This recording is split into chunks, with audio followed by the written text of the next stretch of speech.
Good morning, students. Myself, Professor Munisha from PG Department of Commerce, GGN Khalsa College.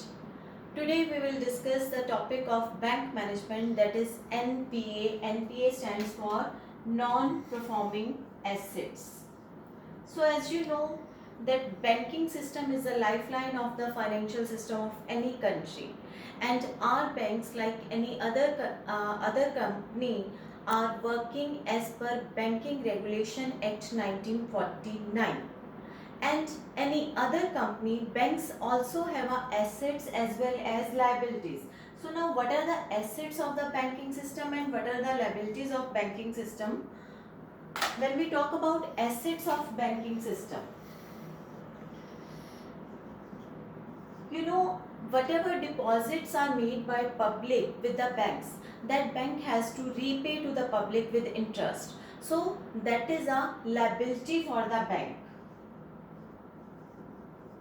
And whatever loan bank gives to the general public, that bank recover from the public with interest. So that is a source of income for the bank. So that serves as a asset for the bank. So loans given by the banking company is called as the asset of the banking system, and whatever deposits public made with the banks, that is a liability for the banking system.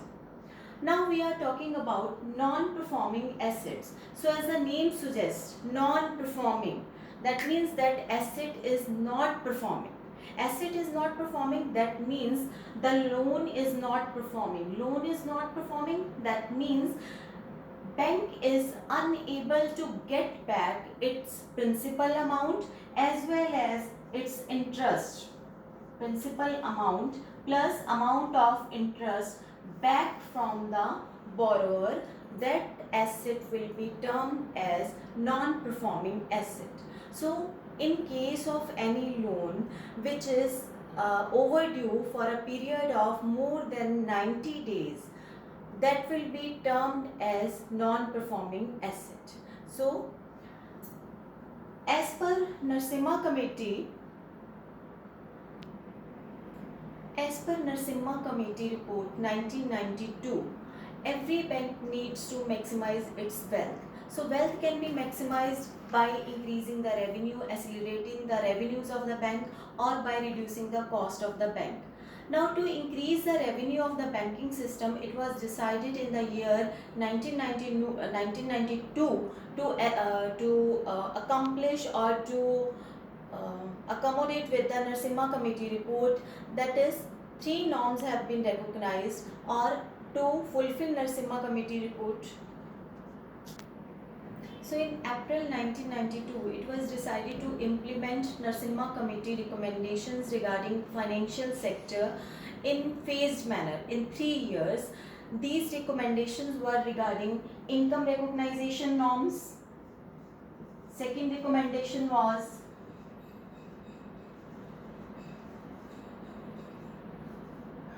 asset classification,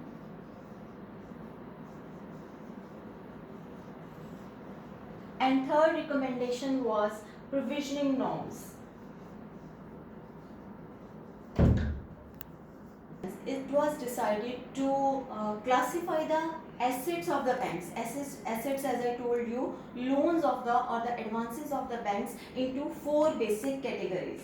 So these 4 basic categories are standard assets, substandard asset, doubtful assets, and loss assets. Standard,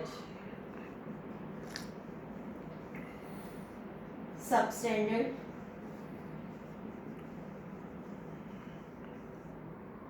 doubtful, and loss assets. Now standard assets. Standard assets are basically those assets or those loans which are risk free. Generally these types of loans are given to the government sector or to the government organizations, in which the risk or the amount of risk is very low. So these type of assets we considered as standard assets, and we generally think that we will recover the full amount of principal or interest in these kind of loans. Then we have substandard assets.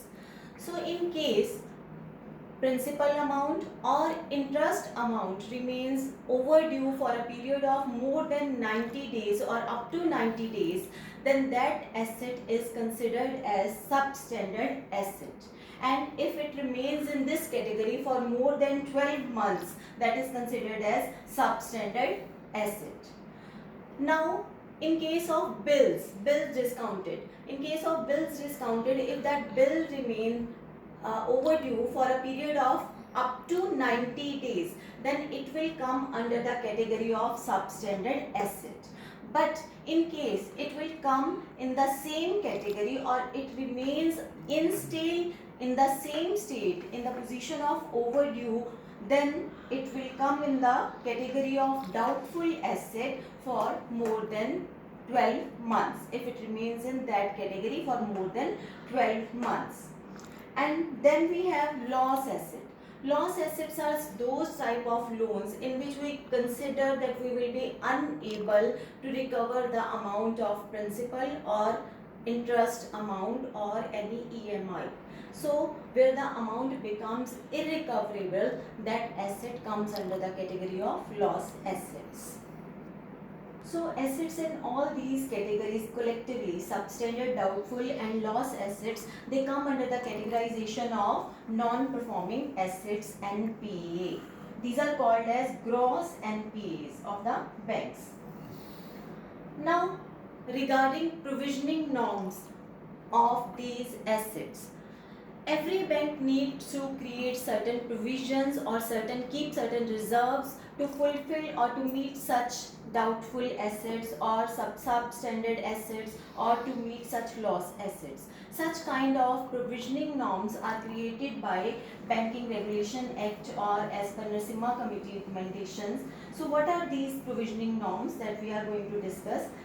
Generally, it was considered that standard assets are those assets where we have given the loan to the government and we will have a expectation that we will fully recover this amount. So no provision is required in case of standard asset. But after viewing the scene of today's circumstances, we need to create certain provisions for standard assets as well. So in case of standard assets, generally we keep the reserve of 0.25% of gross NPAs as a provision. And regarding substandard asset, we need to keep the provision of 10% of NPAs or substandard assets as a provision amount. Now, in case of doubtful assets, to doubtful assets we categorize further into 3 parts: up to 1 year, if it remains doubtful up to 1 year, from 1 to 3 years, or more than 3 years. So if it remains doubtful up to 1 year, we keep the provision up to 20%. And in case it is in the category of doubtful assets from 1 to 3 years, then we keep the provision of 30%. And if it remains in the same category for more than 3 years, then the provision of 50% is created. But in case of loss assets, as the loan given to Vijay Mallya or we can say Nirav Modi, there is no chance that we will get back that money, principal amount as well as interest amount. So these are the loss assets. So in such type of assets, we need to create the provisioning of 100% of the amount of given as a loan. This is regarding provisioning of assets.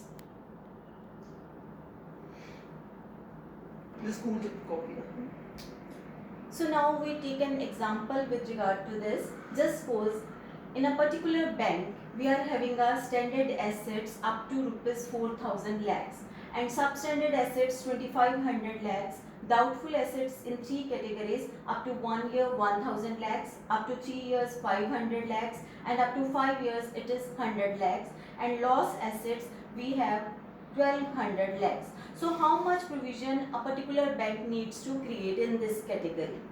So in case of standard assets, as I told you, this is amount is 4,000. So amount of provision is 0.25%.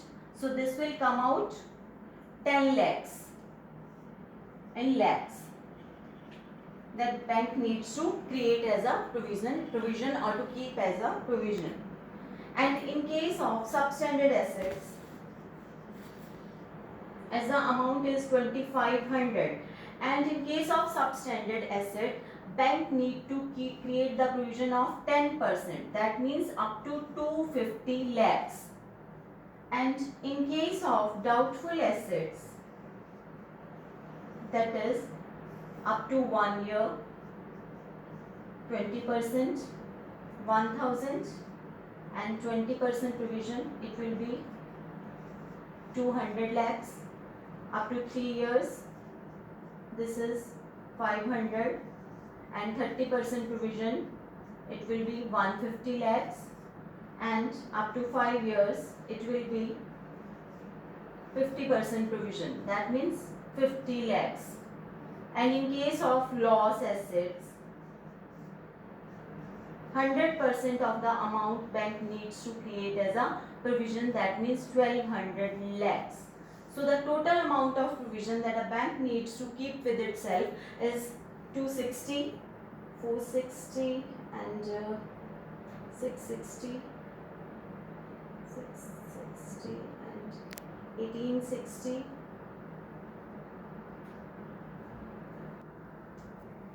So the total amount of provision that a bank needs to keep with itself is the 1860 lakhs.